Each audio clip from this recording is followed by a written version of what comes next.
চলছে না, চলবে না, চলছে না, চলবে না। হিন্দুদের নাম বেছে বেছে বাদ দেওয়া চলছে না, চলবে না, চলছে না, চলবে না। হিন্দুদের নাম বেছে বেছে বাদ দেওয়া চলছে না, চলবে না, চলছে না, চলবে না। শান্তিপুরে হিন্দুদের নাম অবিলম্বে অন্তর্ভুক্ত করতে হবে।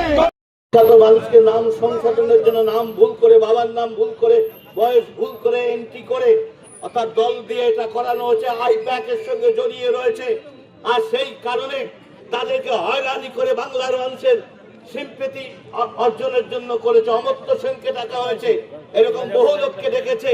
ইলেকশন কমিশন কারো নয়, কেন্দ্রের ইলেকশন কমিশন যারা, তারা হচ্ছে একটা সাংবিধানিক সংস্থা। স্বতন্ত্র সংবিধান তাদের অধিকার দিয়েছে ভোট যাতে কোনো দলের হয়ে না হয়।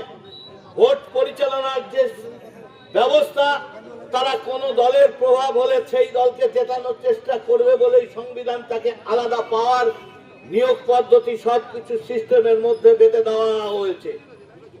আর তারাই ইলেকশন কমিশনে হয়, তারাই নির্বাচন পরিচালনা করে। সুষ্ঠু নির্বাচনের জন্য প্রতি বছর একটা ইলেকশনে হাজার হাজার কোটি কোটি টাকা ব্যয় হয়। এ টাকা জনগণের টাকা। আর সেটা সেই নির্বাচন একটা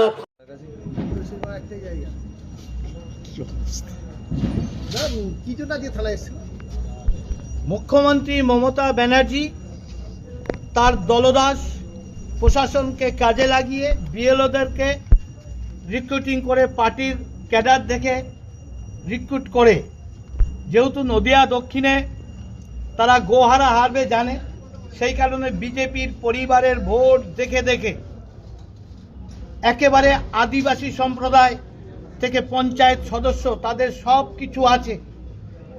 2002-এ বাবা মায়ের লিঙ্ক আপ থেকে নিজের নামও আছে, এবং অনেকে বাবা মায়ের লিঙ্ক আপ দিয়েছে 2002-এর, তারা নতুন করে আবেদন করেছে, তাদের জন্ম সার্টিফিকেট থেকে সব কিছু প্রমাণ, মাধ্যমিকের প্রমাণ সব কিছু রয়েছে। জমা করার পরও সারাদিন হয়রানি হয়ে তারা সমস্ত ডকুমেন্টস দেখানোর পরও তাদের নাম ডিলিটেড করে দেওয়া হয়েছে।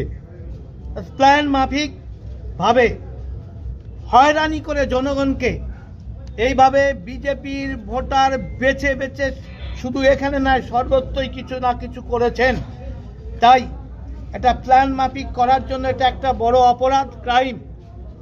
আবার উল্টো মুখ্যমন্ত্রী মমতা ব্যানার্জি সুপ্রিম কোর্টে নাম রাখার জন্য আদালতে লড়তে যাচ্ছেন, যারা কিনা ভারতবর্ষের নাগরিক নয়, যারা কিনা রোহিঙ্গা, যারা মৃত ভোটার এবং মুসলিম, বাংলাদেশি, পাকিস্তানি ভোটারদের নাম রাখার জন্য সুপ্রিম কোর্টে লড়াই করছে। আর এখানে হিন্দুদের বৈধ ভোট কেটে দিয়েছে। আর সেই কারণে এটা পরিকল্পিত ক্রাইম, রাজনৈতিক উদ্দেশ্যে পরিচালিত হয়েছে। যারাই জড়িত থাক সেই ক্রাইমের অনুসন্ধান করে কে অপরাধী, সে বিডিও হোক, এসডিও হোক আর বিএলও হোক, তাদেরকে শাস্তি চিহ্নিত করে শাস্তির জন্য আবেদন জানিয়ে থানায় আজকে আমরা একটা অভিযোগপত্র আমি আমার এমপি হিসাবে এটা দায়ের করলাম। এবং এই কপি সহ সমস্ত ডকুমেন্টস আমি এটা ইলেকশন কমিশন এবং আমাদের ডিও যিনি আছেন তাকে জানাবো এবং ইসিআইকেও জানাবো।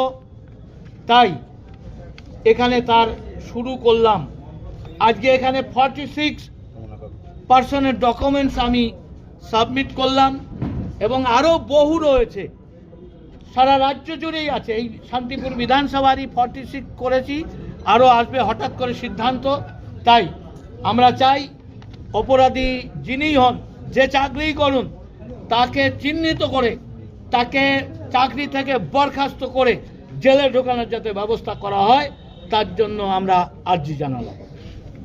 দাদা, অন্য একটি প্রশ্ন, সেটা হচ্ছে নদিয়া জেলার দক্ষিণের মুখপাত্র সম্রাট করের বিরুদ্ধে একটা অভিযোগ দায়ের